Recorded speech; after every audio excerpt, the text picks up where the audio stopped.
Hey everyone, it's Stephanie, and you are tuned in to the review of Married at First Sight, Honeymoon Island, Season 1, Episode, I believe, 4. So let's just jump into it. I think that last night's episode was actually a really good episode. We got to see the couples kind of get a little more comfortable, and also we got to see them interact. So the guys sometimes were with the guys, the ladies were with the ladies, and then we saw them hang out as couples. Last night I think was talking about the whole social aspect of their relationship and who they are as individuals and how that works, as well as, you know, what that looks like as they move on into couplehood. So I'm just going to kick it off with the good stuff. So if you recall, last week I mentioned something not being quite right with Isabella. I felt that there was a part of her that like sabotaged relationships, and there was a part of her that was like super regimented, and her way was the right way. And it wasn't just because they did that flashback when she was on Second Chances, but it was more about the way that she communicates. And something that stuck out to me was when she was on the paddleboard last week, talking about Tyler needing to be open and her, you know, being excited to share this perspective of the way she grew up and her beliefs. And, you know, the way that it came across was like, my way is like better. So I hope that you're open to like changing your way. So this week we see, like, I literally screamed when I saw it, because I felt that, okay, exactly what I felt about her when I really couldn't pinpoint it, but I just had this feeling is completely accurate. She snapped this episode. So the couples all did this activity where the guys had to be blindfolded. It was all about communication. The guys had to be blindfolded. The women, you know, communicated so they can get through a little, you know, activity. And then the women were blindfolded and they had to run and get a bouquet and all that stuff. So it's basically, how well did we communicate or not? I think, okay, Brandon and Jonna, they won. They did really well. They won. And then Jada and Chris, they came in second. Third, I believe, was Shannon and Kimber. No, I kid you not. No, it wasn't. Third was Tyler and Isabella, then Shannon and Kimber, and then Eric and Katie.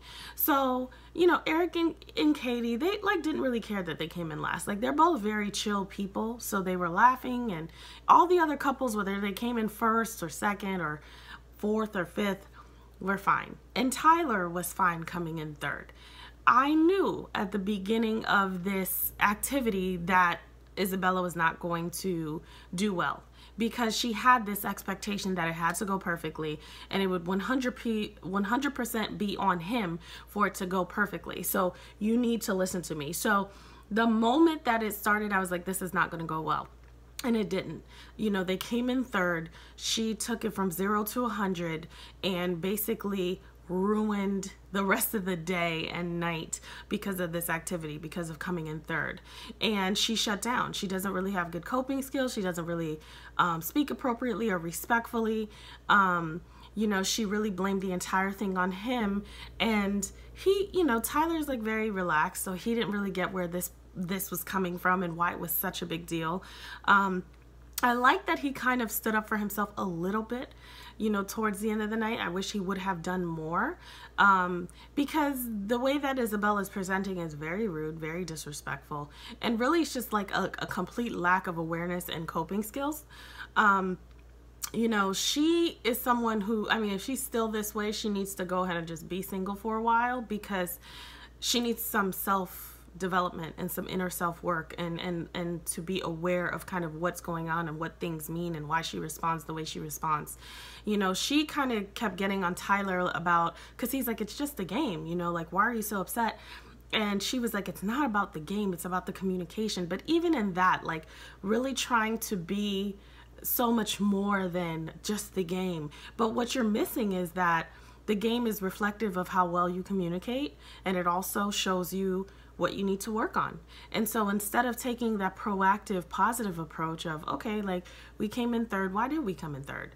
You know, like, where can we grow in communication? She just basically blamed it on him that he didn't follow instructions, and it's reflective of their communication, and they have to fix it, and he has to fix himself, and you don't listen. And so finger pointing in relationships never really gets anywhere. I mean, it has to be overt, like you shouldn't have done that. But there's so many times in marriage where you could have told your spouse something and they didn't listen to you. I mean, there's so many times in one day, not even just in marriage, but in one day of a marriage where you guys are exchanging information and taking care of things, and somebody drops the ball, and you really have to pick and choose how you address it and if you address it. Some of that stuff doesn't really need to be addressed. You know, the relay race didn't even need to be addressed. At a different time, she could have said, you know what, like, I think we communicate pretty well, but based on the game, we can do better. Like, how can we do better? She did not do that. She pretty much blamed it on him. She stands on this island of perfection. Party of one, your table's ready, and that's it. And she just shut down. She was nasty. And here's the thing, she tried to talk to Jada about it. She was talking to Katie about it, and people are picking up on that negative energy. So not only are you just being a jerk to your man, because I don't know, they're in a relationship at this point, but who you've chosen to be with, you're also being a jerk around other people, and so they're picking up on that energy, and they don't want to be around it. And everyone kind of had the same idea, like, what is the big deal? None of this is really that significant. So it was it's not a good look for her. She really, really has to work on that, because that nature does not survive well in a relationship. You have to talk beyond seething. You have to do it respectfully. I mean, she locked him out. She walked in knowing he was behind her, got into bed and locked him. I mean, it's just, that's awful. There's going to be plenty of times if you're married where you don't even want to be bothered with your spouse, or you're pissed or whatever. There's still a level of respect that you have. You would never lock them out or intentionally be so brash in your approach with them, or lack of an approach. So, Pastor Cal mentioned something this episode where he said, they're the youngest couple, and he's interested to see how their dynamic evolves beyond the surface, because right now it appears to be like somewhat of puppy love. Like, everything's so great, and it's like, do you really even know yourself? In some ways 25 isn't that young, in a lot of ways it is. But she really just showed her age right there. Or I won't even say that, because some 25-year-olds are very mature. She showed how immature she was with the way that she handled things, and she also showed why she's single, why she cannot maintain a relationship. I'm sure there are plenty of other reasons, but this type of behavior, especially since it seems to be a recurring theme, is definitely one of the reasons why. And she shouldn't be, because no one really deserves that type of attitude. If he would have done something like crazy out of left field, then I get it. But it was something so minute. So that just lets me know zero coping skills, everything is a big deal, and you don't really know how to deal with things appropriately. So that's Isabella and Tyler. I don't know how they'll bounce back from that. They may, but Tyler was kind of questioning, who this person is, because it's not who he has seen, and it's such a dichotomy from who, he has been experiencing. But that's a very accurate depiction of who she is. So we shall see how they turn out. Let's see, who else really stuck out for me? Jada and Chris kind of talked about his daughter, and, when the right time was to introduce Jada to his daughter, and she wanted to kind of wait and say, let's really commit to this thing before we kind of do that, which is really important. We just don't want to introduce her and now there's this new person and this person doesn't last. And so I think she was really smart, and he was in agreement with that, wanting to just take his time. They had a good episode this week, I believe. He sang a song for her because he's a singer and wanted to make her feel special, and so they had a good time. I thought they had a pretty good episode. Katie and Eric as well, I think they had a pretty good episode. They seem to be kind of relaxed with each other. They're just a very chill couple. So I think that in that way they enjoy each other. I'm still kind of waiting to get a better feel of them as a couple. So I don't really have much to say about them. But if you remember something that's astounding, please please comment. So that's Katie and Eric. Shannon and Kimber had a really interesting episode this week. So the kids thing came up again, and Kimber is adamant about not wanting them, and Shannon wants them. And at one point in the episode, he says, I'm not even sold on kids. He's only saying that to like take the steam off of her, because he keeps saying how much he wants kids, and he knows that could be a big deal breaker. So he suggests that they go talk to Pastor Cal and Dr. Jessica, which they do. And I really like the way the dialogue of that conversation went, because it wasn't about changing her mind or, what's wrong with you. It's kind of just like, where's this coming from? And we got some really good insight.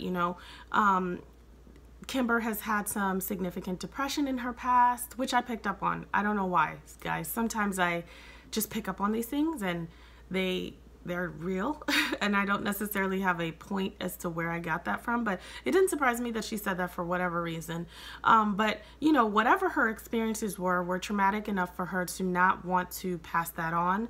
And so now we're hearing that she's scared to pass on the experiences that she's had to someone that she births and basically gives that to, and watches them struggle and suffer. And I'm sure there's more to the story, but it was just interesting to kind of get that conversation going, and for Shannon to kind of hear it in a different way. It's not that, oh, I just don't want them, and you could just not want them, but with hearing that, I felt like, okay, there's a lot more going on here than just don't want them. Because she would be with someone who has kids. Someone who truly doesn't want kids, they really don't want to be with someone who has kids or wants them, because it's like, that's going to kind of mess up what I'm trying to do. So she's wanting to have a child. She just doesn't want to carry the child. And so there's like a whole dynamic there within herself that she is uncomfortable with and hasn't healed from, that she doesn't want to pass on. So there's a lot going on there, but of course, the nerd therapist in me was just like, God, that is so interesting. So it was just good to see them have that dialogue and have a little more of a serious conversation, because like I told you, I just get sex from them, like very lusty, they have good physical chemistry. So it was cool to get some depth and just get to know different aspects of them, and watch them get to know different aspects of each other. So that's Kimber and Shannon. Last but certainly not least, we have Jonna and Brandon. So I think they had a great episode, this episode. So, earlier on, Jonna was talking about, the lack of physical intimacy, and how he's, taking his time, and he's being patient, and she's taking his time, and she's taking her time. And we see the guys hang out together. And so Shannon and Chris are looking out for their boy, whatever, but kind of giving him advice on what should be happening and shouldn't be happening, and what Brandon should be doing.